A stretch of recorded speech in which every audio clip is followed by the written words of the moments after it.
Wi-Fi doesn't mean what you think it does. Not even close.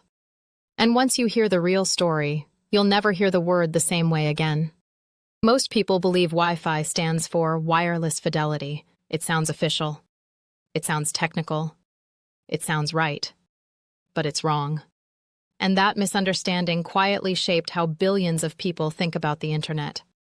To understand why, we have to go back to a time before Wi-Fi existed, when wireless networking was messy, fragmented, and almost unusable for everyday people. In the early 1990s, companies were experimenting with wireless data. Laptops existed. Wireless cards existed. But nothing worked together. Every manufacturer built its own version of wireless networking. Different frequencies, different protocols, different rules. A laptop from one brand couldn't talk to a router from another. Wireless meant incompatible. For businesses, this was chaos. For consumers, it was impossible. So major technology companies came together to solve the problem. They formed an organization called the Wireless Ethernet Compatibility Alliance, WECA. Their goal was simple but ambitious: create one universal wireless standard that any company could use and any device could understand. That standard already technically existed. It was called IEEE 802.11, and it was a disaster of a name. IEEE 802.11 was accurate. It was precise. It described exactly how wireless data should move, but it was impossible to market. No one wants to buy IEEE 802.11 enabled products. No one remembers numbers. No one feels confidence from technical codes. WECA realized something critical. If wireless networking was ever going to reach the public, it needed a human name. Something short. Something friendly. Something that felt familiar. So they hired a branding firm, Interbrand. Interbrand's job was not to explain technology. It was to create trust. They didn't want a literal name. They wanted a feeling. And that's where Wi-Fi was born. Wi-Fi was never meant to stand for anything. It was not an acronym. It was not an abbreviation. It was a made-up word. Interbrand designed it to sound like hi-fi, high fidelity, high-quality sound. The implication was clear. This was high-quality wireless. Simple, catchy, memorable, Wi-Fi.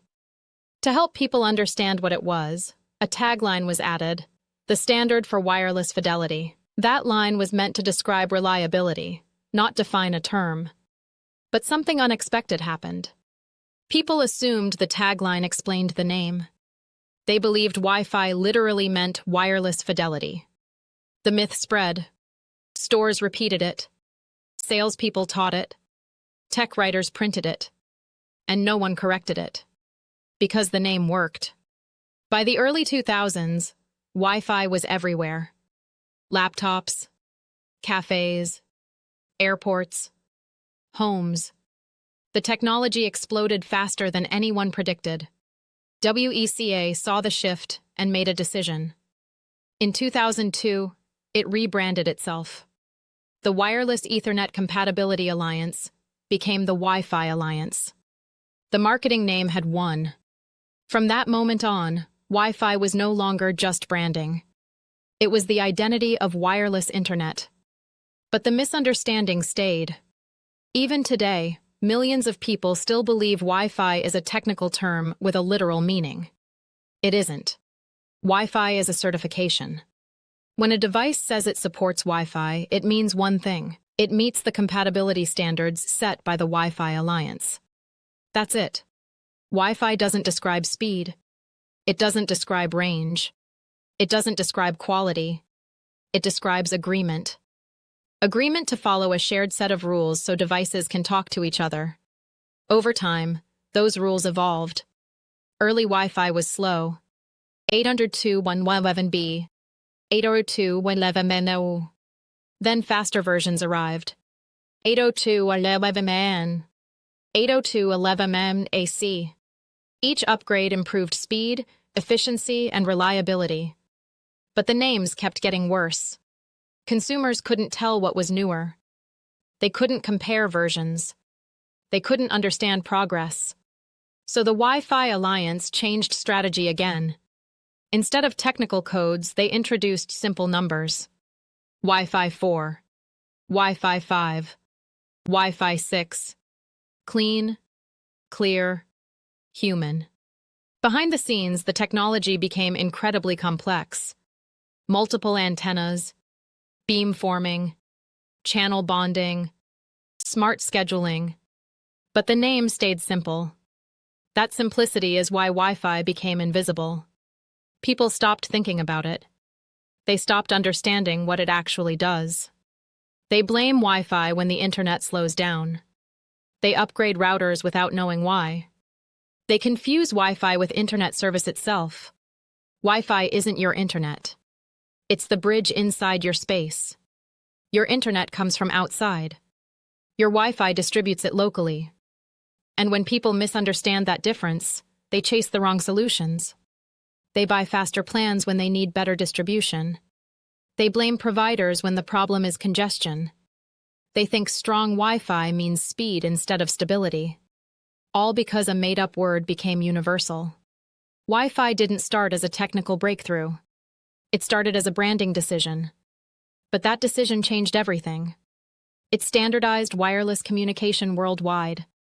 It allowed devices from different companies to work together. It unlocked mobile computing, smart homes, and streaming culture. A fictional name became a real infrastructure. Today, Wi-Fi powers education, healthcare, work, and entertainment. It connects billions of devices every second, and almost no one knows what it really means. Because Wi-Fi doesn't describe how wireless works. It describes trust. Trust that devices will cooperate. Trust that standards are followed. Trust that connection will just happen. That trust is why Wi-Fi succeeded where other technologies failed. And that's why the name never needed to mean anything.